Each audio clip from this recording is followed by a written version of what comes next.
Krishna.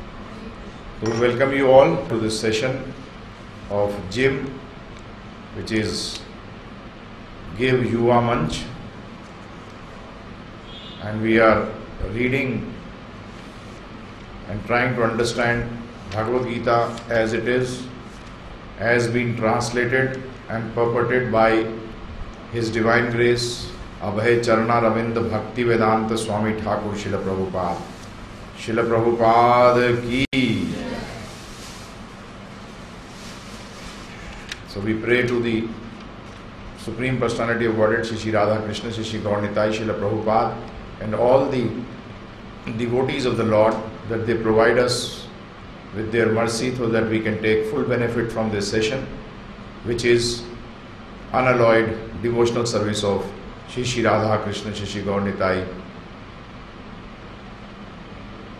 We were in the preface section of the Bhagavad Gita, which has been written by His Divine Grace A.C. Bhaktivedanta Swami. So I'll just read out the first few sentences which we had completed. If personally I have any credit in this matter, it is only that I have tried to present Bhagavad Gita as it is without any adulteration. So here Srila Prabhupada is telling us that his only qualification or any credit in this matter of translating and explaining the Bhagavad Gita is that he is presenting it to us as it is. As it is means without any personal motivation. So, adulteration means when you try to present your own thoughts. Like if you tell me something and I, instead of repeating what you wanted to say, I put in my own thoughts into it, that means my words are adulterated. So, unadulterated words mean that you don't put in your own thoughts or your own thinking, but you just present Bhagavad Gita as it is. So he writes the next line, before my presentation of Bhagavad Gita as it is, almost all the English editions of Bhagavad Gita were introduced to fulfill someone's personal ambition. Before this Bhagavad Gita came into being, that means not this Bhagavad Gita, but the Bhagavad Gita translated and explained by Srila Prabhupada, all the Bhagavad Gitas which were explained by different people had their own personal motivation.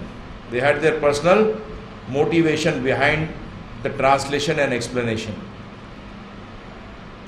And it has been found, I have read more than 48 translations before I read this translation of Bhagavad Gita, and I found Prabhupada's words to be absolutely true. There was that people would write, and in the end of the book they would write, I have one of very famous writers, he has written after writing the commentary on Bhagavad Gita, he writes in the end, as per the speaker of Bhagavad Gita, Lord Krishna, Bhakti Yoga is the highest, but I think Karma Yoga is the highest. So this is completely bogus. Because after reading the book on physics, I say actually the author is writing out physics, but I think this book is on English. That actually shows one more thing, that the person does not have knowledge of physics. He only has knowledge of English. So in the same way, most of the writers, mostly all of the writers actually which I have seen, have got some personal motivation, some personal ambition to fulfill. So this Prabhupada has stated, we are on the third paragraph of the preface. So he has stated very clearly that he has not explained the Bhagavad Gita as per his fulfillment of his personal ambition, but for the fulfillment of the speaker, right? That should be the basic mood. So that is the basic mood here. Then he writes, but our attempt in presenting Bhagavad Gita as it is to present the mission of the Supreme Personality of Godhead, Krishna. So what is the mission? What is the attempt what Prabhupada is making is to present the Bhagavad Gita as it is and in which the mission of the Supreme Personality of Godhead Krishna has been mentioned. So when you write a book, you want to take the reader to a particular, you can say, to some goal. You want to convey something to him. That's the mission, right? So in the same way, Prabhupada is telling us that he is presented this Bhagavad Gita so that he could present what actually the speaker, the Supreme Personality of Godhead Krishna, wants to put before us. What he wants us to do. That is basic aim of this Bhagavad Gita as it is. Our business is to present the will of Krishna, not that of any mundane speculator like the politician, philosopher or scientist. For they have very little knowledge of Krishna despite all their other knowledge. So now Prabhupada is not denying the knowledge of the philosopher, the politician or the scientist. But they have all other knowledge except the knowledge of Bhagavad Gita. A politician has got nothing to do with Bhagavad Gita. A philosopher means who philosophizes. Very simple. So he's got his own philosophy. So he superimposes his own philosophy, takes the word of Lord Shri Krishna and tries to convey his own philosophy. And scientists, they manipulate according to their own knowledge, because none of these three have got knowledge of Bhagavad Gita, Lord Shri Krishna.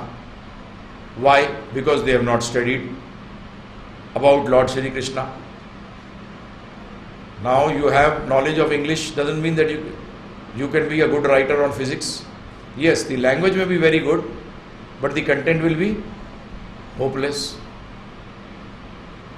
Or a very good English professor writes a book on commerce. So English would be good. It will be excellent. Actually not good, but excellent. But the content part, actually not zero, minus. Not zero, it will be minus. It will lead you away from the main topic, the main subject matter, and that will become a bigger problem for you later on. To basically, first you will have to erase that what you have gone on the long lines and then establish the actual subject matter. And what today has happened mostly is this problem only, that people have been first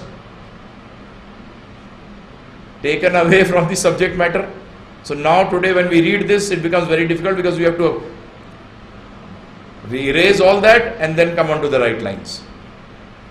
So here Prabhupada says, our business is to present the will of Krishna, not that of any mundane speculator. Mundane speculator. Mundane means a person, there are two types of people, a spiritualist and a mundane. A person who is a transcendental person or a mundane person. Mundane means material, who's got material knowledge, who doesn't have spiritual knowledge. And speculator you can understand, who does not know the truth. Speculate, when do you speculate? When you do not know the result. Like share market, what do? Speculate. Because they do not know what's going to happen tomorrow. So there is a whole lot of speculation. So these are called speculators because they do not know the will of Krishna. Because Bhagavad Gita is actually presenting the will of Shri Krishna. And what actually does he want?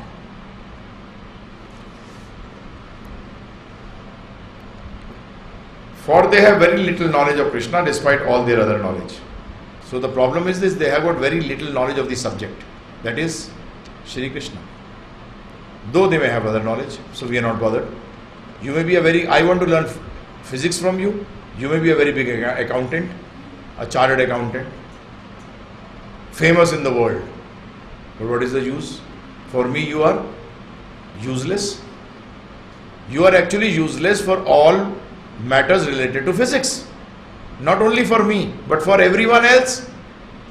Like there are two types of doctors. A doctor who has done his PhD and a doctor who has done his medicine.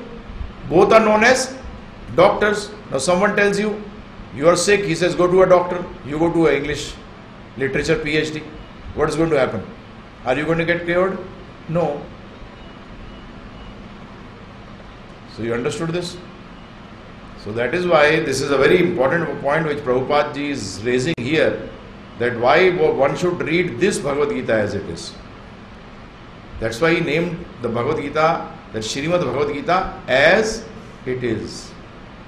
Called in Hindi it is known as Yatha Roop. When Krishna says Man Mana Bhav Mad Bhakto Madhyaji Mam Namaskuru, etc., we, unlike the so-called scholars, do not say that Krishna is in and his inner spirit are different. So he is just giving us a hint. Like it is something like this, that you tell me, I want water. You make a statement, I want water.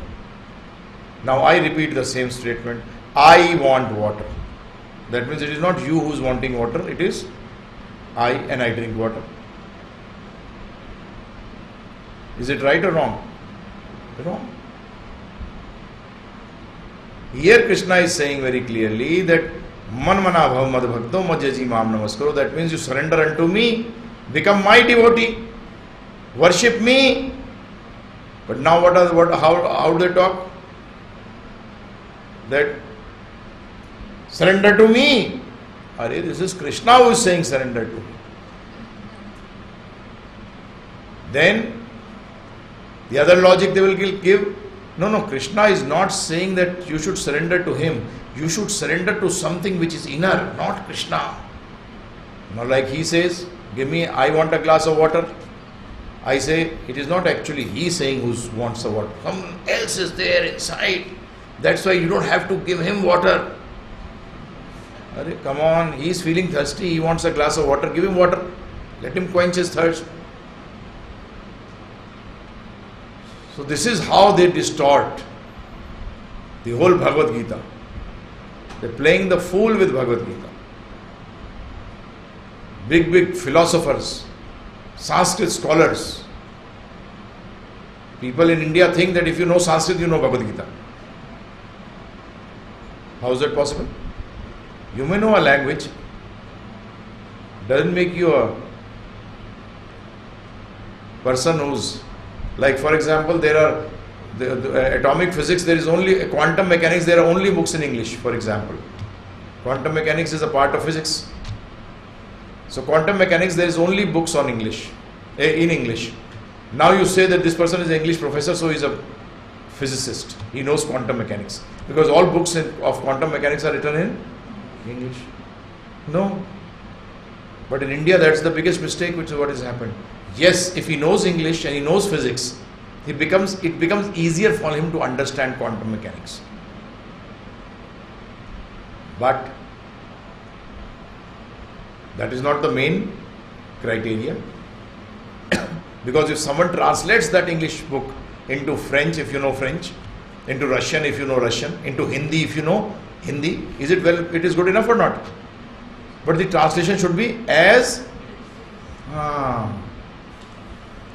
it should be as it is. When it is written 2 into 2 is equals to 4, so 2 duni 5. Is that the right translation? And then you go about proving that how 2 into 2 is 5. Yeah, you can do that. Philosopher means this only. Philosopher means what? Philosopher means something is coming out with something new. You say, oh, philosopher means something new, so he is great. No, he is not great. If a philosopher says 2 into 2 5 is equals to 5, do you call him great or you call him foolish person? A foolish person. So 2 into 2 is 4. It was 4, is 4 and will remain. Right or wrong? So that is what Prabhupada is talking here. Krishna is absolute and there is no difference between Krishna's name, Krishna's form, Krishna's qualities, Krishna's pastime. Now he is explaining the word absolute. Absolute actually means Purna. In Sanskrit means Purna. There are two words, absolute and relative.